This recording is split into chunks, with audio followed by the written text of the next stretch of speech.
Basta't ganung makatapos ng almusal, ay si Rosa na lang ang naiiwan sa bahay. Ang dalawa niyang kapatid na sina Jessie at Manny ay pumapasok na ng school pagkatapos ng almusal. Parehong nasa high school ang dalawa. 4th year si Jessie at 2nd year naman si Manny. Ang kanyang inay at itay ay sabay na umaalis sa madaling araw. Nagtitinda ng gulay at prutas sa palengke si Aling Milagring at ang kanyang itay na si Mang Celso ay namamasada naman sa jeep. Pumapasok din naman si Rosa. Nasa 3rd year na nga siya ng kursong accounting sa isang kolehiyo sa Lucban, Quezon. Pero ang pasok niya ay sa hapon pa hanggang gabi. Kailangan ganoon ang kunin niyang schedule para may mag-asikaso muna ng kanilang almusal at tanghalian ng dalawang kapatid na umuuwi sa tanghali. Saka para na rin may gumawa muna sa bahay. Halimbawa ng paglilinis at paglalaba. Mahirap lang kanilang buhay kaya naman kailangan magtulong-tulong silang lahat. Ang totoo nga ay sa Maynila sana niya gustong mag-aral. Gusto kasi niya ng kurso ay fine arts dahil mahilig siya sa pagpipinta. Pero hindi kaya ng kanyang mga magulang ang magpaaral sa Maynila dahil sapat-sapat lang ang kita ng kanyang inay sa pagtitinda at ng kanyang itay sa pamamasada para sa kanilang mga pangangailangan. Dito naman sa Quezon ay walang kursong fine arts. Kaya kahit gaano niya kagustong fine arts ang pag-aralan, nakontento na lang siya sa accounting. Ang mahalaga naman sa kanya, makapag-aral. Mas mabuti na yun kaysa sa wala. Hindi naman siya naghihinanakit sa mga magulang na hindi siya mapag-aral ng mga to sa Maynila. Alam niyang kung may magagawa rin lang, ay ibibigay ng mga to ang gusto niyang pag-aralan. Mababait ang kanilang mga magulang kaya naman mahal na mahal nilang magkakapatid ang mga to. Gayunman, kahit hindi niya nakuha ang gustong kurso, nagpipinta-pinta pa rin siya. Sa katunayan, sa ngayon ay meron siyang ginagawang painting. Hilig talaga niya yon. Hindi pa tapos pero malaki-laki na rin ang nagagawa niya dito. Pasingit-singit lang naman kasi siya kapag nakakakita ng pagkakataon. Naibubuga naman daw siya. Ayon sa kanyang boyfriend na si Efren, na may naiintindihan din kahit papano sa painting. Kaya naman ibinubuyo siya nitong bigyan ng panahon ang hiling niyang yun at baka daw kahit hindi siya mag-aral ng fine arts, ay magkaroon siya ng karera sa painting. Isang sikat na architect si Efren. Pagkatapos siyang ligpitin at hugasan ng mga pinagkiinan nila magkakapatid, sa almusal ay nagwalis na siya ng buong bahay. Pagkuhat ay kinuha niya ang kanilang marurumi at dinala sa likod bahay para laban. Pinagbukod-bukod ang mga dikolor sa mga puti at saka nagsimula ng magsalang sa washing machine. May dala siyang notebook sa likod bahay at nagbasa-basa siya ng mga lesson nila habang nakabantay sa washing machine. Nagbabanlaw na siya nang makarinig ng ugong na humintong sasakyan sa harap bahay. Ilang saglit pa ay may narinig na siyang tumatawag. Boses ng babae na mukhang may edad. Iniwan niya ang ginagawa at mabilis sa lumabas ng bahay. Isang may edad na babae ay nakatayo sa harap ng kanilang bakod na kawayan. Sa likod nito ay isang magarang pajero na hinahagod ang tingin ng kanilang mga kapitbahay. Pasimple niyang pinag-aralan ng itsura ng babae habang papalapit siya dito. Aristokrata ang dating nito. Maganda kahit lampas 50 na marahil ang edad at hindi mapagkakailang mayaman. Hindi lamang dahil sa dalang sasakyan, kundi dahil sa suot nitong damit at mga alahas. Sino po bang kailangan niyo? Magalang niyang tanong at bahagyang naaalangan dahil sa malaking agwat nila sa buhay. Napansin niyang hinahagod siya nito ng tingin. Di ko marahil si Rosa? Tanong nito. Ako nga po. May kailangan po ba kayo sa akin? Ako si Lucy, ang mama ni Efren. Bahagya siya natigilan. Ngayon lang kasi niya nakaharap ito kaya hindi niya kilala. Hindi pa naman kasi siya naiisama ng kasintahan sa bahay ng mga to sa Green Hills. May mahalaga akong sadya sa iyo. Tuloy po kayo, sabi niyang lalo nang nailang. Dama niya ang disgusto sa kanya ng babae. Pumasok naman ito. Dinala niya sa maliit na sala pero hindi naman naupo ng ayayahan niya. Marahil inandidiri sa luma at mumurahin nilang sopa. Hindi na ako magpapaligoy-ligoy pa dahil nagmamadali ako. Panimula nito na nakataas ang noo. Sabihin mo sa akin, magkano kailangan mo para lang layuan mo ang anak ko? Natigilan siya. Alam niyang ayaw sa kanya ng mga magulang ni Efren kahit hindi pa siya nakikita ng mga to. Pero hindi naman niya inakala na magagawa nitong puntahan pa siya para lang alukin ng pera para layuan ang kasintahan. Si Efren mismo ang nagsabi sa kanya na tutol sa kanya ang mga parents nito para maging asawa. Meron na raw kasing ginugusto ang mga to para kay Efren. Pero nangako naman sa kanyang kasintahan na ipaglalaban siya nito kahit ano pa ang mangyari. Alam ko naman na ang mamanahin lang ni Efren ang target mo sa kanya. Nagkakamali po kayo. Mahal ko ang inyong anak. Ha? Tama na ang drama. Sabihin mo ang halagang kailangan mo at kahit magkano yun ibibigay ko. Hindi ko po ipagbibili ang pag-ibig ko. Huwag mo nga akong artehan. Umalis na kayo. Kung ayaw niyo sa akin, wala akong magagawa. Pero hindi ako papayag na hamak-hamakin niyo ako dito sa sarili naming pamamahay. Kung inaakala mong maniniwala ako sa drama mo, mag-isip kang mabuti. Pumayag ka man o hindi sa inaalok ko, hindi pa rin ako papayag na ikaw ang maging asawa ng anak ko. Dahil pinagkasundo na namin siya sa anak ng kasosyo namin sa negosyo. Umalis na kayo bago ko malimutan kayo matanda. Galit na rin na sabi niya. Aalis na ako. Pero siguro naman, alam mo ang numero namin sa bahay. Sa sandaling magbago ang isip mo, tumawag ka lang. Huwag mong sayangin ang magandang pagkakataong inaalok ko sa iyo. Pagkasabi niyon ay nagmamadali ng lumabas ang babae. Sumunod siya dito hanggang sa makalabas ito ng bakuran. Hindi na niya to hinintay na makaalis. Nagbalik na rin agad siya sa likod bahay para ituloy ang pagbabanlaw. Parang gustong mapaiyak ni Rosa. Pakiramdam kasi niya, biglang naging masalimot ang kanilang relasyon ni Efren. Malinaw na ayaw talaga sa kanya ng mga magulang ng kasintahan dahil sinadya pa siya nito sa Quezon para lamang alokin ng malaking halaga upang layuan niya si Efren. Bigla siyang natakot na baka mawala na sa kanyang kasintahan gayong ipinagkasundo na pala ito sa ibang babae. Si Efren ang una niyang nobyo. Marami siyang mga maliligaw dahil maganda siya. Pero kay Efren tumibok ang kanyang puso. Sumpa niya sa sarili, ito lamang ang tanging mamahalin. Paano ba niyang nakilala si Efren at naging kasintahan? Gayong taga Lucban, Quezon at ito naman ay taga Green Hills. Malapit ang pasukan noon at nayaya siya ng kaklase at best friend niya na si Ivy na lumabas ng Maynila para mamili ng mga gamit sa eskwela. Second year siya noon sa college pagpasok. Wala naman talaga siyang balak na mamili sa Maynila. Dahil dito lang naman sa Lucban, meron din mga school supplies na mura rin. Isa pa, wala naman siyang malaking pera para dun pa sa Maynila mamili. Pero libre naman kasi ang sasakyan dahil makikisakay sila ni Ivy sa tiyahin nitong paliwas ng Maynila. Dun din sila makikisakay ni Ivy sa pag-uwi. Bali ang sa kanya, makapapasyal lang. Pinayagan naman siya ng kanyang inay dahil bakasyon pa naman noon. Kaya may tatao sa bahay nila.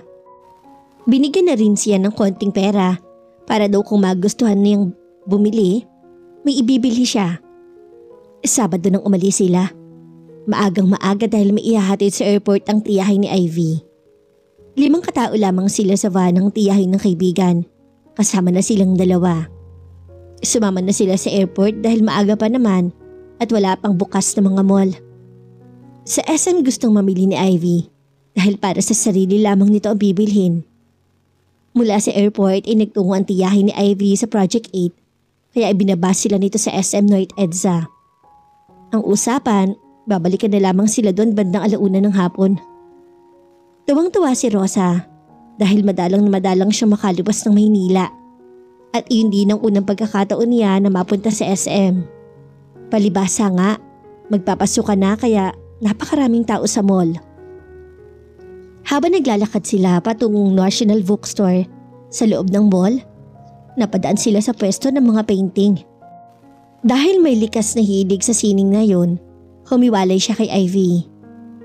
"Susunod na lang ako sa iyo sa bookstore," sabi niya. Gusto ko lang makita yung mga painting.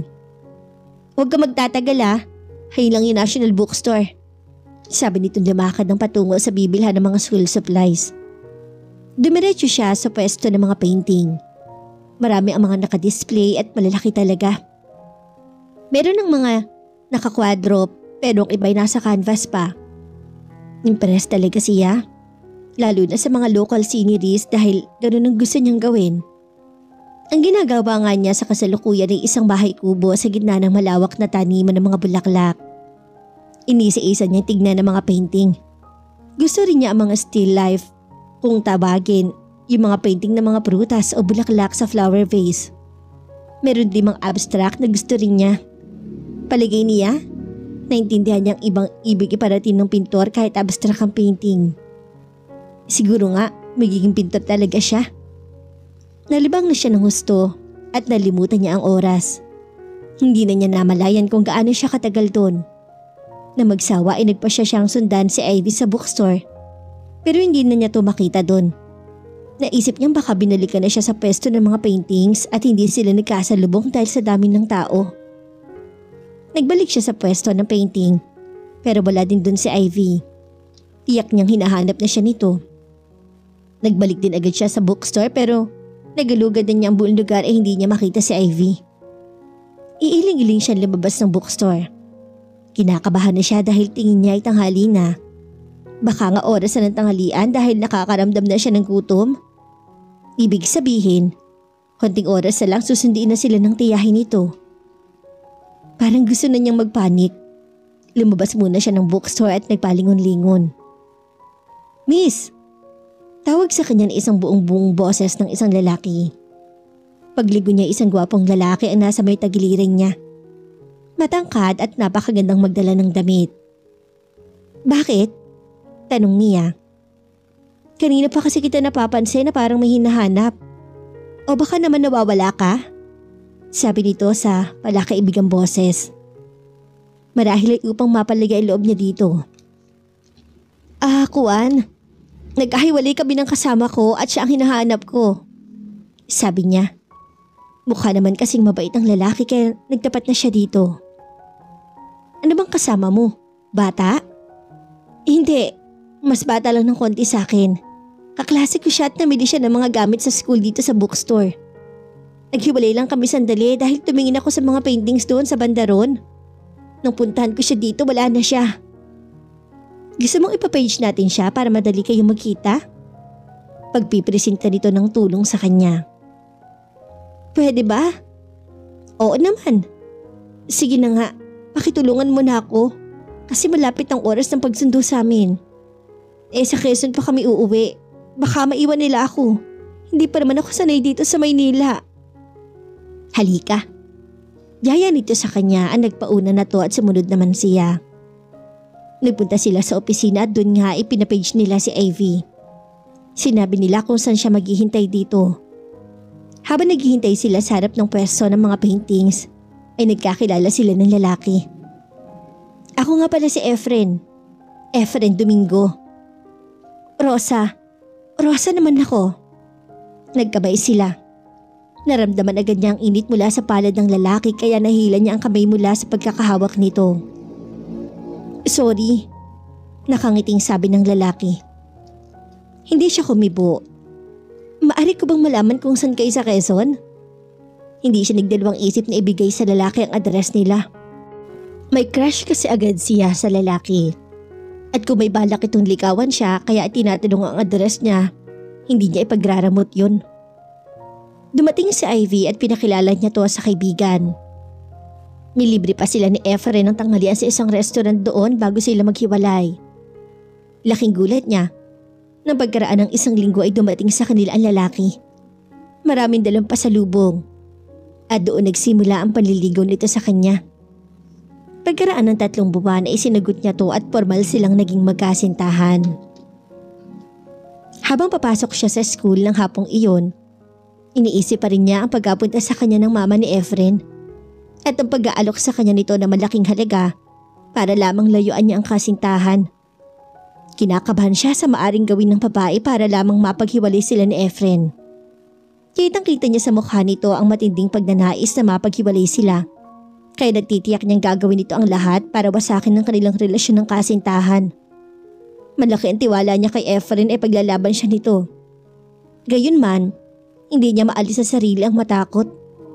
Balisa tuloy siya sa unang dalawa nilang subject na hindi nakaligtas sa pansin ni Ivy. Ano ba nangyayari sa'yo at hindi ka makasagot sa recitation? Tanong sa kanya nito nang matapos ang kanilang second subject. Patungo sila noon sa paborito nilang lugar sa loob ng compound dahil ang binili nilang sago at banana Q. Isang oras silang bakante. May malaki kasi akong problema eh. Sagot niya habang nauupo sa isang mahabang stone bench. Problema? Ikinuwento niya sa kaibigan na tungkol sa pagpunta sa kanya ng mama ni Efren at ang mga sinabi nito. Nangingilid na ang kanyang mga luha nang matapos magkwento. Diba? Nun pa naman alam mo nang ayaw nila sa'yo? Sabi lang yun ni Efren. Yung pinuntahan na ako at inalok pa ng pera para layuan lang si Efren. Saka ako naramdamang hindi pala ganoon kadaling mahalin si Efren. Kumagat ng banana ko si Ivy. Ano naman ba ang kinatatakot mo? Nangako naman sa'yo si Efren paglalaban ka niya. Iba pa rin syempre yung walang hadlang sa inyong relasyon. Basta magtiwala ka kay Efren. Kung talagang mahal ka niya, hindi papayag yun na pakasal kahit kaninong gusto ng kanyang mama at papa. Hindi na siya kumibo.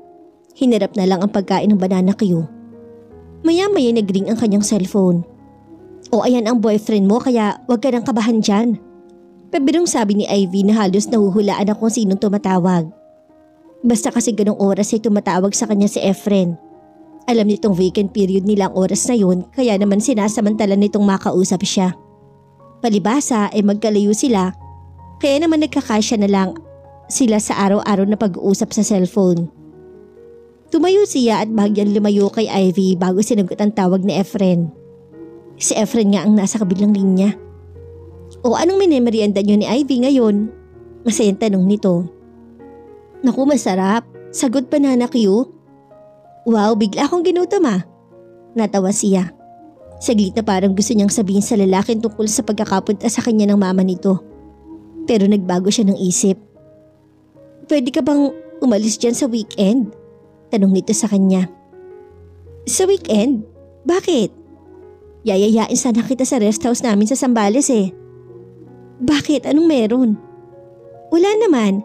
Meron kasi akong tinatapos sa plano ng isang building na itatayo namin sa Singapore. Gusto kong dun tapusin this weekend. At gusto kong isama ka para makapag-swimming naman tayo. Hindi siya agad nakakibo, bagaman ay excited agad siya sa isiping magkakasama sila ng nobyo ng mahaba-habang panahon. Saka para matapos mo na rin yung ginagawa mong painting. Tamang-tama ang lugar na yon. May inspire ka na magpinta. Tayo lang bang dalawa? Oo. Bakit? May gusto ka bang isama? Wala. Iniisip ko lang kasing baka may iba ka pang kasama na makakaabala sa gagawin mo. Wala. Bali tayo lang at saka yung mag-asawang caretaker sa rest house at ang kanilang anak. Nakahinga siya ng maluwag. Naisip kasi agad niyang baka dumating din doon ang mama at papa ng lalaki. Tsak na sa halip na mag-enjoy ay masisira lang ang araw niya. Ano? Sige, magpapaalam ako kina inay. Tawagan mo ako sa Friday? Teka, pwede bang Friday ng gabi tayo umalis? May klase ako eh. After your class. Efren, makakaya mo ba yun? Magdadrive ka mula Manila hanggang dito sa amin tapos mula sa amin hanggang Zambales? Natawa si Efren. Kapag ikaw ang kasama ko, makakaya ko kahit ano. Yabang? Natawa to. O ano? Sige, basta tumawag ka sa Friday. Okay, bye na. Napangiti siya nang mawala sa linyang kasintahan at saglit na nawala sa kanyang isip ang pagpunta sa kanya ng mama ng lalaki dahil sa pagkakausap nilang iyon ni Efren. O bigla kang sumaya ah. Puna naman sa kanya ni Ivy nang bumalik siya sa kinaupuan kanina. Niyaya niya ako sa kanilang rest house sa Friday. Hanggang Sunday morning daw kami. Wow, ang sarap! Ang inaalala ko lang, baka habang naroon kami bigla na lamang dumating ang kanyang mama at papa. Sus, alam naman ng boyfriend mo na hindi ka gusto ng parents niya. Kaya Titiyakin doon na hindi sisipod doon ng mga magulang habang naroroon kayo. Kaya huwag ka na magbantulot. Sumama ka na sa kanya. Pagkakataon mo na yan para lalong mapalapit ka sa kanya. Narahan naman si Yang. Tumango sa kaibigan.